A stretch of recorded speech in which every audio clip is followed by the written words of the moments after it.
Hello, and congratulations on completing Walden University's doctoral writing assessment requirement. In this video, we'll help you transition from the doctoral writing assessment requirement into the next stages of developing your writing skills. This includes both where you should continue to receive writing support and what areas of your writing to focus on next. First, we'll introduce ourselves. My name is Beth Nastachowski, and I'm a Writing Center staff member and contributing faculty. I'm joined by my colleague and co-presenter, Jess. My name is Jess Philbrook, and I'm the manager of Writing Assessment in the Writing Center. Thank you for taking time to view this video today. First, we want to begin by acknowledging what you've accomplished so far. You may be watching this video because you took the doctoral writing assessment and scored a 4 or a 5, meaning that in your writing, you demonstrated that you wrote clearly in response to a prompt, paraphrased relevant information from the reading with citation and analysis, organized ideas clearly in the essay, and used strong grammar and mechanics. Or you might have just completed Graduate Writing 2, and in that course you practiced academic writing skills and kept a feedback journal to help you reflect on your writing goals and improvement. Whichever group you fit into there, that's where you've been until this moment. But, as all of us know, those writing skills are something you can and should continue to develop over time, even after passing an assessment, even after taking a writing class. They're the kinds of things you just hone in on and learn more about as you continue your pursuit of your doctoral education. I'm going to start by talking a little bit about how to actively develop your skills. It can be challenging, particularly at this level as a doctoral student, to really take the time to step back and look at what are your writing skills and where do you potentially have some areas for improvement. So, here are some steps that I recommend for actively developing your writing skills through the next few years of your doctoral program.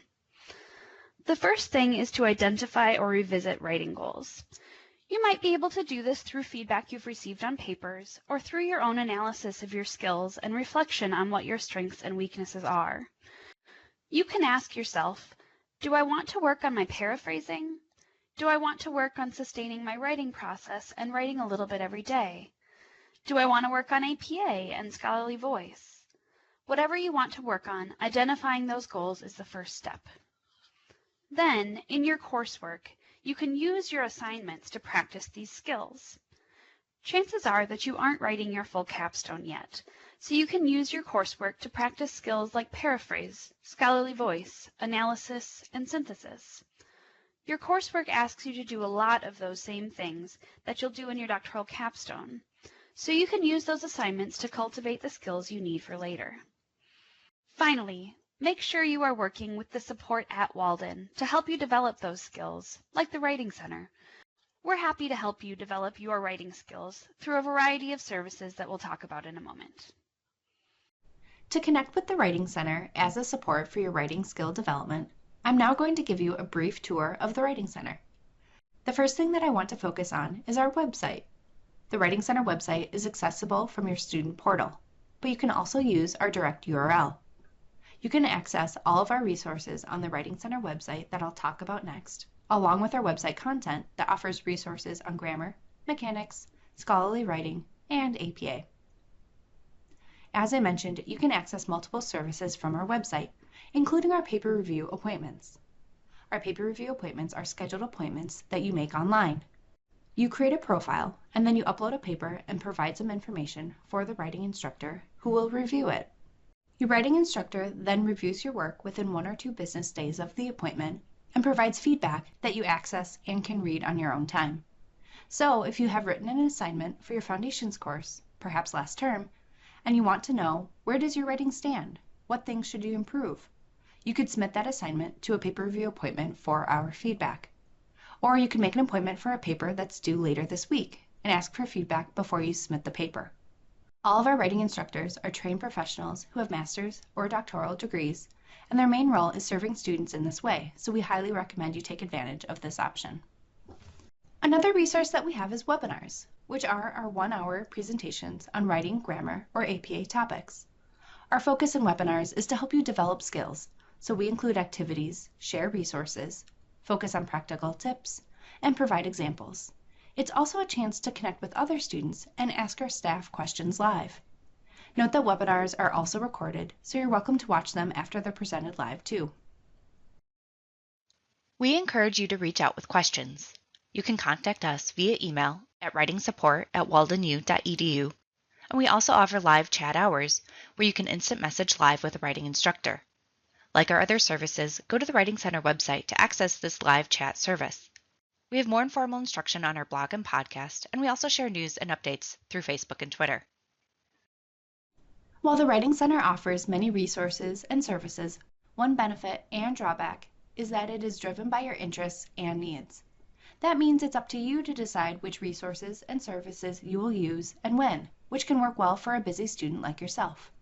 However, if you appreciate the more structured approach a course provides, you can also enroll in additional writing courses.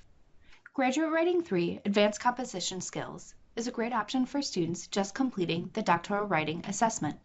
This is a writing course that is free for any doctoral student to take, and it will also help you work on the next stages in your academic writing. The other writing courses may come with a small fee, but they can be a helpful addition to your course load, depending on your interests. In particular, note that there is a 4-week course specifically for learning APA and a 6-week course about developing your critical thinking skills when working with social change topics. There are also workshops for students who are writing their doctoral capstone, so I mention these just so you know they are available once you get to that stage. We've mentioned the next stages in your writing skills multiple times now, but what actually are those next stage writing skills? We're specifically referring to 4 areas: synthesis, formality and integrity, organization, and the writing process. Let's dive into each of these topics with greater depth. The hallmark of graduate writing is using evidence-based research to support your points. If you're going to be writing for publication, your instructors and the scholarly community will expect you to synthesize that research in your writing. So what does that mean? Synthesis means creating meaning or showing new relationships among sources and therefore generating new understanding on a topic. The key words there are creating something new out of existing material. But how do you get to the point of that new creation? Synthesis involves both paraphrasing and analysis. You may recall that paraphrasing is using your own words and sentence structure to convey the ideas from a text. Analysis is then how you explain the idea you paraphrased and its significance. Synthesis comes in when you are analyzing in relation to other sources that you're reading, comparing and contrasting multiple sources. With that synthesis, you're telling your reader how ideas connect and what all those connections mean. It can be hard to really understand exactly what synthesis is unless you see an example of it. In this sample, we have multiple paraphrases from different sources in these italicized sentences. By including multiple sources, we can then compare and contrast these ideas, determining something new. In this sample, we've started with a sentence of analysis that helps contextualize these paraphrases. Then, our final step is to bring these ideas together, explaining the collective interpretation being drawn from them in the last bold sentence. Together, they create a new or deeper story than just the individual pieces of evidence alone. One analogy that I like to use in describing synthesis is a braid. So, if you are braiding hair or braiding rope, you have individual strands. The individual strands in this analogy are the pieces of evidence from the various sources. And then when you start to weave them together, they start to interact more. They touch each other. They're not separated and isolated. And from that, once you finish that whole braid, you get something new and beautiful, and it's an entirely different thing. It's not an individual strand anymore. It's a braid altogether. I hope you can see a little bit of a braid here in this example, where there are 2 sources being woven together and they're creating something new at the end.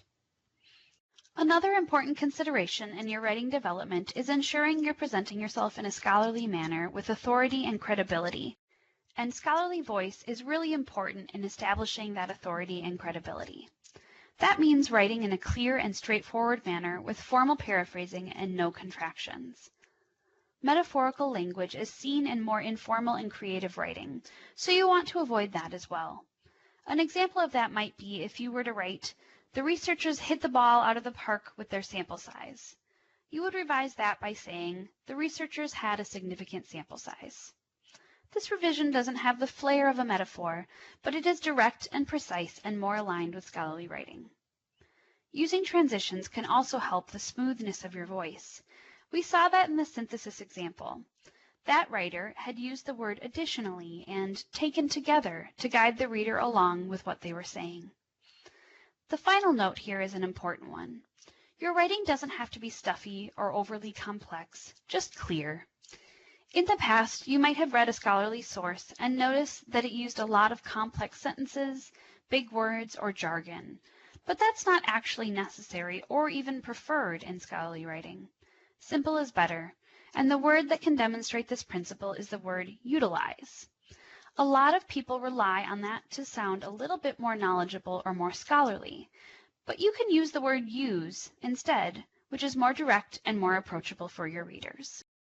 To be a scholar means giving proper credit to your sources as well, helping you achieve academic integrity. Be sure to include citations in your paragraphs to make it clear where you retrieved your information. APA is the style you will use throughout your writing at Walden, and so be sure you're practicing it now since you'll need it throughout your program and as you work on your doctoral capstone. When you're learning APA, one recommendation is to focus on one rule at a time. APA has many different citation, reference, and style rules, but you can't memorize them all at once. It takes time. Additionally, make sure you use resources like the Writing Center and the APA Manual to check and look up APA rules.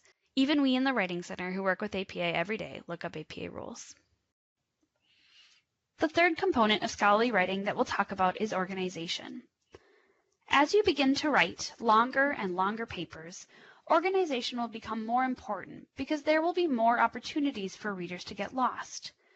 Your scholarly papers should follow a general format with an introduction, body paragraphs, and conclusion. The introduction starts with a broad background on the topic that you're focusing on, and then it narrows down to a thesis statement. The thesis is where you articulate your argument or your stance. This area is lighter on citations than other areas because this is the broad opening to your paper rather than specific details that you're pulling from sources. Then, within the body of the paper, you might want to use headings to organize the content that you're presenting to the reader. Headings can be used in various stages in your writing process, so they can be used as an initial outline to map out what you're going to say. Or you can add them later as a way to review what you have already written and map out whether your paper tells a compelling story that's in a logical order. The conclusion is a wrap-up of the paper as a whole, reinforcing your thesis statement from the introduction paragraph. It gives the significance or the real-world implications of the argument or the problem that you've presented. Here, you'll avoid adding new information because your conclusion is more of a recap of what you discussed in the body of the paper. If you find yourself adding a new idea to your conclusion, you'll want to see if you can fit it somewhere in the body where it's more appropriate. We want to wrap up our discussion of the next stages in scholarly writing by touching on the writing process. It's important to have a structured writing process with time built in for each step as you work on longer and longer assignments. In general, the writing process is brainstorming, researching, outlining, drafting, revising, and proofreading. However, the writing process is not always linear. For example, you could move on to revising your draft and then realize that you need to include more evidence from other sources. And then you'd have to return to the research step and go search in the library. You might do this repeatedly as you write a paper, especially if you are working on a literature review or a longer paper. You might also backtrack and then move forward multiple times, and that's okay. That means you're doing it well, and you're really thinking about what you're writing and whether there are any gaps. We have covered many aspects of academic writing today, and how you proceed in developing your writing skills is up to you. To help you reflect on your writing and where you'd like to go next, pause this video and consider the following questions. Brainstorm some answers, either thinking about those answers or writing them down. Use this brainstorming to guide your writing development as you continue in your program. We hope you now feel empowered to continue to develop your writing skills, armed with the knowledge of what writing skills to work on next, and the supports available to you in your writing development. To recap what we've talked about, remember to identify or revisit your writing goals and use your coursework as practice. Collaborate with the Writing Center and consider registering for Graduate Writing 3 Make sure you think about those next stages in academic writing we discussed and develop your academic writing process. And remember, as you have questions, contact us.